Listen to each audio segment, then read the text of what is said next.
করে বিভিন্ন জায়গায় বাড়ি হেলে পড়ছে, একের পর এক বাড়ি হেলে যাওয়ার ঘটনা অব্যাহত। তাহলে কি পৌরসভার কোথাও গাফিলতি ছিল? নজরে আসেনি?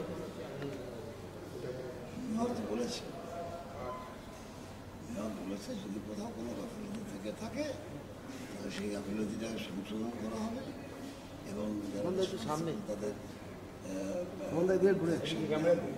আমি সেটাই রিপিট করতে পারি আর কিছু পারি না। গাঙ্গাট authority of the corporation authority যে কিনা মেয়র সে তো নিজেই এটা বলে দিয়েছে যে যেগুলো বাড়িগুলো হেলে গেছে সেগুলো যথাযথভাবে দেখা হয়েছে কিনা সেই সময় তারা দায়িত্বে ছিলেন, তারা ঠিকমতো দেখেছেন কিনা, না দেখে থাকেন তাহলে তার এগেস্টে অ্যাকশন হবে, তো মেয়র নিজেই করে দিয়েছে।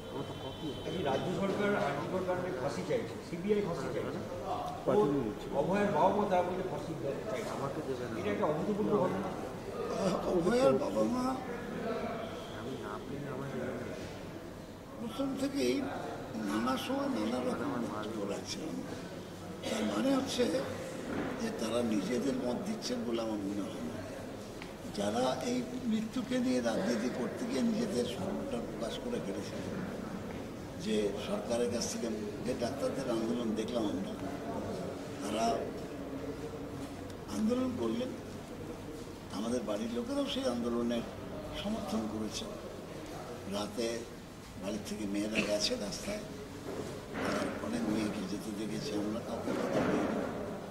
কিন্তু পরবর্তীকালে সেটা এমনভাবে প্রকাশ পেল যে ডাক্তারদের আন্দোলন, ডাক্তারদের কোনো নৈতিকতাই ছিল না। তারা মানে সরকারের মাইনে নিয়েছে আর প্রাইভেট প্র্যাকটিস করেছে, না দিয়ে একদম বেরিয়ে গেল যারা কতগুলো সংখ্যা তারা। ফলে তাদেরকে যারা পরিচালনা করছিল মার্ক্সবাদী কমিউনিস্ট পার্টি, তাদের স্বরূপটা প্রকাশ পেয়ে গেল। এখনও আমার ধারণা যে এখনও বাবা মা ওই সিপিএমের দ্বারা পরিচালিত হচ্ছেন, তাই সিপিএম তার নিজের রাজনৈতিক অভিসন্ধিকে পূরণ করার জন্য, তাদের উদ্দেশ্যকে পূরণ করার জন্য বাবা মাকে ব্যবহার করছে। একদম একদম পরিষ্কারভাবে এটাই যে ওই একদম এখানে কোথায় একটা মানে হৃদয়ের ব্যাপার, এটা রিয়ার ছেলে একটা মেয়েকে এইভাবে পৈশাচিকভাবে যাকে মারলো, সেই মৃত্যুটাকে নিয়ে সিপিএম রাজনীতি করছে। একটা বিষয়, ওয়াকফ নিয়ে যে যৌথ পার্লামেন্টারি কমিটি গঠন হয়েছিল, তো সেখানে অনুমোদন পেয়ে গেল। 31শে জানুয়ারির মধ্যে রিপোর্টটা দিতে হবে এবং তারপর সেটা বাস্তবায়িত হবে। ওয়াকফ নিয়ে এবার আপনাদের কী ভাবনা? কারণ অলরেডি যারা বিরোধীরা ছিলেন তাদেরকে অনেকে সাসপেন্ড করা হয়েছে, কী বলবেন? আইনটা কেন্দ্রীয় সরকার, রাজ্য সরকারেরও আছে, সেগুলোকে অ্যামেন্ডমেন্ট করার রাইট আছে। সেটা আমাদের রাজ্য সরকারের মুখ্যমন্ত্রী বসবেন, আমাদের নিয়ে আলোচনা করবেন, সিদ্ধান্ত। এটা একটা কেন্দ্রীয় সরকারের আইন করেছেন, সেই আইনটাকে আমরা কতটুকু বলবৎ করতে পারবো, তার অ্যামেন্ডমেন্ট করবো কি না করবো, এগুলো অনেক আলোচনার বিষয়টা অফেন আমার পক্ষে বলা সম্ভব। সেটা সম্ভাবনা রয়েছে রাজ্য এটা অ্যামেন্ডমেন্ট করবে না? রাজ্য সরকার ইচ্ছে করলে করবে।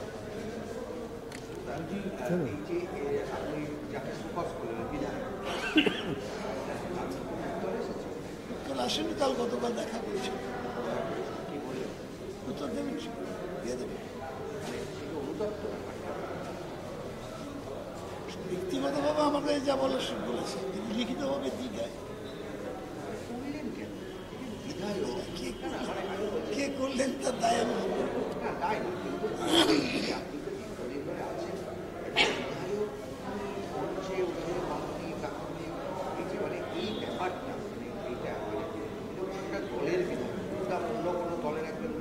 তাদের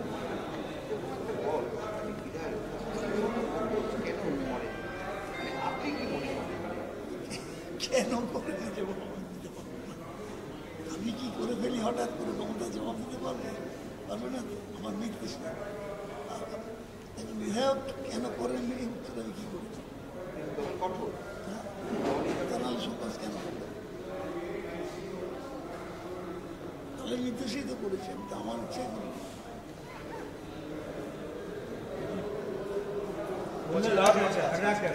কল্যাণ বন্দ্যোপাধ্যায় এই মমতা বন্দ্যোপাধ্যায় মন্ত্রিসভার সদস্যদের নিয়ে একটা তাদের অ্যাক্টিভিটি নিয়ে একটা ক্ষোভ প্রকাশ করেছেন, তারপরে আপনি হচ্ছে প্রতিক্রিয়া জানান। কল্যাণ বন্দ্যোপাধ্যায় পরে ক্ষমা চেয়েছেন, হ্যাঁ, যে আমি আপনাকে বলতে চাইনি কয়েকজনের বিরুদ্ধে তার খুব পরবর্তীকালে সেটা নিয়ে তিনি দলের ভিতরে আলোচনা করেন। এটাকে আপনি কীভাবে দেখছেন? মিটে গেছে সমস্যা, সমস্যা মিটে গেছে তো। আর কিছু দেখাতে কিন্তু নেই। উনি দুঃখ প্রকাশ করেছে, দেখছিল না। আমি বলেছিলাম যে আমার চালচলনে যদি কোথাও কোনো এরকম ধরনের আপনার মনে হয়েছিল যে আপনাকে আমি বিধায়ক, আমি একজন মন্ত্রী বলে তো জেনারেলাইজ করেছি। উনি যদি বলতে কিছু বলতেন তাহলে মানিটা আমি কোনো উত্তর দিতাম। কিন্তু বলতেন মন্ত্রী আজ ভুল বলেছিস, সেখানে আমি একজন মন্ত্রী হিসেবে আমার গায়ে লেগেছে। দেখুন যে আমার কাছে যদি কোথাও কোনো এই ধরনের ব্যবহার প্রকাশ পেয়ে থাকে, প্রয়োজনে মন্ত্রিসভা থেকে ছেড়ে দেবেন, মন্ত্রিসভা থেকে বেরিয়ে আসবেন। কথা বলছি